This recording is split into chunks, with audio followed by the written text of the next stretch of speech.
Hello and welcome to General Lab Safety around tools and hazardous equipment. This video is meant to educate those who may or may not be aware of the dangers that the lab equipment you may be using poses a threat to your very survival. Let's begin. The first order of busyness is to always have protection. Without this basic safety strategy, you will inevitably end up in a situation where things can fly up and take out your eye. Whenever using tools in the workstation, always remember to wear these or you will end up like some of these people. With this knowledge in hand, let us move forward onto some of the tools you will be encountering during your scientific experience. I want to first tell you about saws. This can be a very useful tool when used correctly, like to saw a piece of wood the length that you may want it. However, the saw must be treated carefully, or else you may up slipping and hurting yourself, or worse, someone else, or worse, me, a disembodied voice. Hey, you never know, these things can be dangerous. When cutting a piece of wood, you are gonna need something to clamp it down. Ha ha, get it? Because the next tool is a clamp. When using the clamp, all you want to do is make sure that you have it tight enough so that the wood does not slide around, which brings me back to the saw. If your wood is swinging around, don't try to saw it. Something will slip and someone will get hurt. Back to the clamp. There's really only one other way to use this tool incorrectly. Under any circumstances, do not clamp your finger. It seriously freaking hurts. I was in tears just taking this photo. In retrospect, I could have just found one on the internet.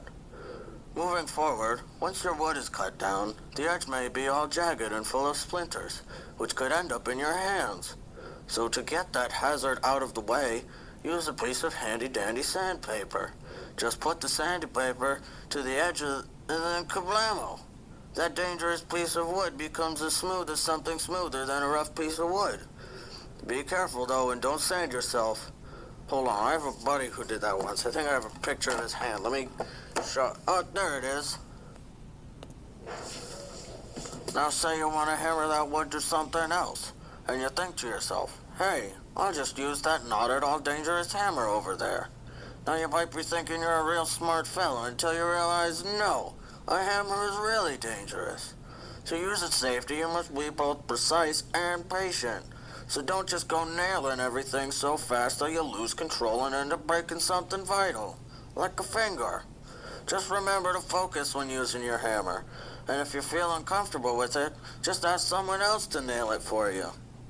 Now we transition seamlessly into electronics, like batteries. Batteries should only be used in productive and unwasteful manners. All you have to do to be safe is just put one in the holder like so. And now it can only hurt someone through holding the two ends of the wires. The point I'm really trying to make at is, don't lick batteries. And also, don't forget that these are a holder for these, not these. Outlets can be a great way to transition into the next topic of a discussion in a video about safety tips. In this case, it's the soldering iron. This is a tool meant to connect two things together like wires by heating itself up to a temperature that can solder only two wires being connected. If you were to ask a pro like myself, I would say to never, ever touch the tip of a soldering iron ever. Not even to lazily check on it, because if it was left on by mistake, you will get burned and cry like a baby, and people will mostly laugh rather than feel bad for you. If you are accidentally burned by the soldering iron, just run the affected area over room temperature water. Also, do not ever leave the soldering iron on when you are not using it, because that is a very good way to start a fire and burn down the entire school. Another good way to burn down the entire school is by applying the iron to a piece of wood.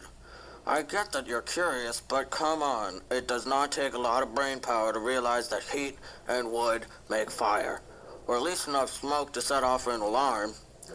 A last inclusion on this ongoing list of soldering iron tips is to always put it back in the holder, because something may catch on fire, or someone will unintentionally bump into it if left out.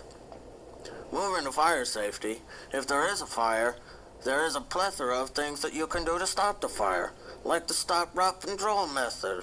Also, make sure to inform other people that there's a fire so that they can go get things like a teacher, a fire blanket, a fire extinguisher. There's some things that aren't useful, like a fire extinguisher, or some wood or flammable materials. Alright, moving away from fire, here are some generally unsafe things to do in a classroom. Running with scissors, stapling your hand, sharpening your finger, playing with the chemical extraction water thingy. And on a final note, I hope we have all come to know, do not eat anything you found in the lab. I know it may look like doggy food, but I can tell you, it ain't. Have a fun building safely.